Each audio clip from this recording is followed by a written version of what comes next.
Corruption au sein du Parlement européen?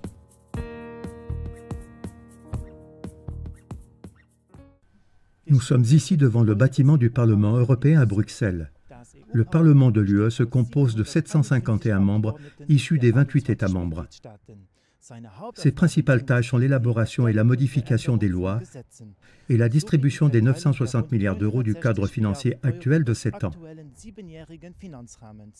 En outre, le Parlement exerce une fonction de surveillance sur le Conseil de l'UE, la Commission européenne et la Banque centrale européenne. Le Parlement a la réputation d'être une administration inefficace et démesurée. La plupart de ses décisions et communications officielles, d'une longueur interminable, sont formulées dans un jargon incompréhensible. Comme le montre leur dernière grande affaire avec la RGPD, ils favorisent les grandes entreprises et harcèlent la classe moyenne et les citoyens. Cependant, ce travail est bien rémunéré. Un député au Parlement européen touche 8 000 € bruts par mois, reçoit une indemnité mensuelle forfaitaire de 4 320 € plus remboursement des frais de voyage, ainsi que 306 € par jour de présence aux séances officielles des commissions du Parlement européen. Tout cela est complètement financé par les impôts, bien sûr. Avec une si bonne rémunération, on pourrait penser qu'ils n'ont pas besoin d'escroquer quelques euros supplémentaires.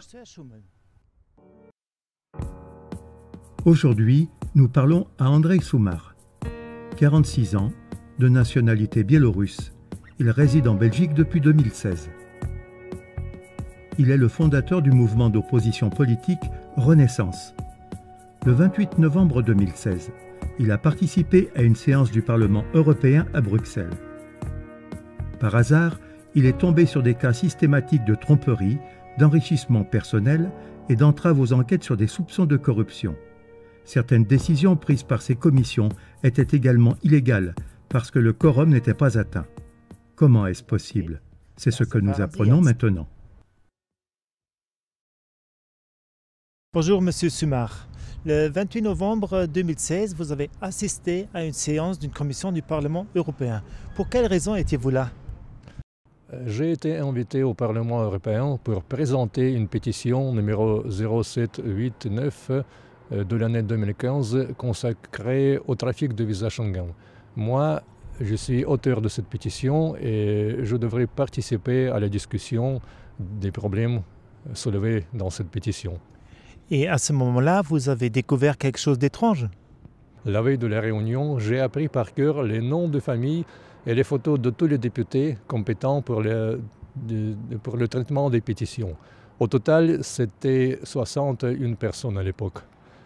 Mais quand je suis été à la réunion, je n'ai pas pu identifier que 4 députés présents à la réunion. Cela m'a surpris beaucoup, surpris infiniment. Et plus tard, quand le rapport officiel concernant cette réunion a été édité par le Parlement européen, j'étais surpris de plus parce que dans ce rapport, on a indiqué le nombre de députés présents qui était plus grand qu'en réalité. Cette contradiction, je le considère comme une fraude, parce que pour une participation au cours d'une réunion, chaque député reçoit une rémunération additionnelle de montant de 307 €. Alors, les députés sont rémunérés pour une activité effective. Et cette fraude-là dont vous avez parlé, est-ce que vous pensez que c'est un cas isolé ou est-ce que ça s'est reproduit à d'autres séances? Moi, personnellement, j'ai étudié des dizaines des vidéo-enregistrements des autres réunions qui ont eu lieu au Parlement européen. J'ai comparé les listes des députés indiquées dans les rapports officiels avec les députés qu'on peut identifier sur enregistrement vidéo concernant cette réunion. Et presque au cours de chaque réunion, j'ai identifié des députés qui n'étaient pas présents du tout. Je crois que c'est une fraude. Les députés ne sont pas présents, mais quelqu'un, à la place de ce député absent, signe les registres de présence et ensuite, ces députés peuvent recevoir une rémunération additionnelle. Au cours des campagnes électorales, les candidats au Parlement européen, ils promettent à leurs électeurs, de faire tout leur possible pour améliorer la vie des Européens, faire tout possible au profit de la société. Mais après les élections, comme député du Parlement européen, ils commencent à voler. Ils volent directement dans la poche de ces électeurs. Et suite à ces découvertes, qu'avez-vous entrepris? Immédiatement, dans 2 jours après cette réunion, j'ai informé de cette situation, de l'absence de députés au cours de la réunion, le président du Parlement européen. Aussi, j'ai informé les organes compétents pour l'enquête les cas de fraude. C'est l'Office de lutte antifraude. Les autorités font tout possible pour empêcher de rendre publique cette situation et pour éviter le scandale. Donc aucune des autorités n'a vraiment pris en compte votre plainte. Avez-vous essayé d'informer les médias? J'ai envoyé des dizaines ou plutôt des centaines d'emails aux journalistes et aux rédactions européennes. Plusieurs journalistes, quelques dizaines, m'ont envoyé que ce sujet est très intéressant pour le public, mais ils ne peuvent pas donner les suites à cette information parce que leur boss, leur chef, ne leur permettra de le faire.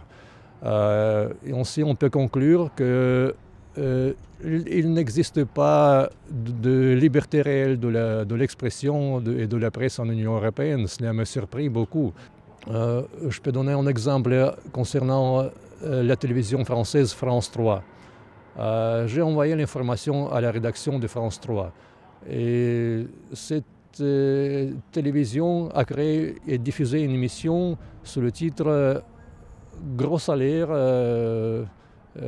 privilèges respectifs et milliards de l'Europe ».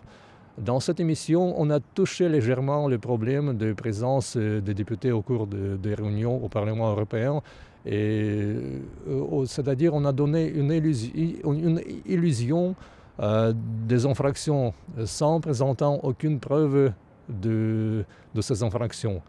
Et ainsi on a essayé de tromper le public, de montrer que le problème est connu pour la société, pour les autorités, et qu'on va s'occuper de ce problème. Mais en réalité, personne ne s'occupe pas de cela, de cette fraude. Vous avez donc contacté les autorités et aussi vous avez informé les médias, mais suite à cela, vous avez récolté une campagne de persécution. Qu'est-ce que vous voulez en dire à ce sujet?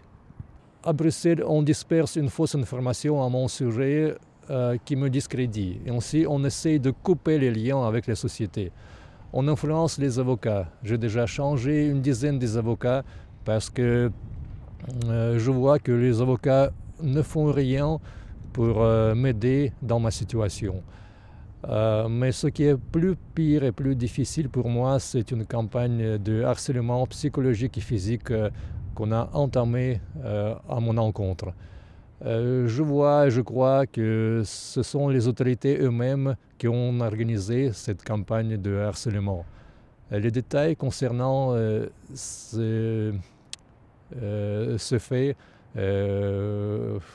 concernant ma situation, sont publiés sur notre site justiceforall.eu. Ici, on peut trouver aussi les informations additionnelles concernant la fraude au Parlement européen. Vous avez donc remarqué cette fraude au sein du Parlement européen. Est-ce qu'il y a d'autres personnes qui sont au courant de cette fraude? Ah oui, bien sûr. D'habitude, on invite des dizaines de personnes participer comme observateurs au cours des réunions au sein du Parlement européen. Ces personnes, ils pourraient témoigner contre les députés fraudeurs. Surtout, il faut noter que les traducteurs, ils sont toujours au courant sur la présence des députés de leur groupe linguistique, c'est-à-dire pour les députés pour qui ils traduisent.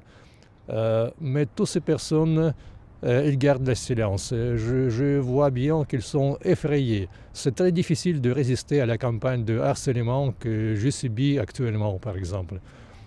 Mais en plus, bien sûr que les députés du Parlement européen, ils peuvent témoigner aussi. Et il faut une fois qu'une enquête soit initiée. Et je crois que des dizaines d'autres témoins seraient prêts à présenter leur témoignage contre les députés fraudeurs. Et avez-vous des projets concrets pour la suite?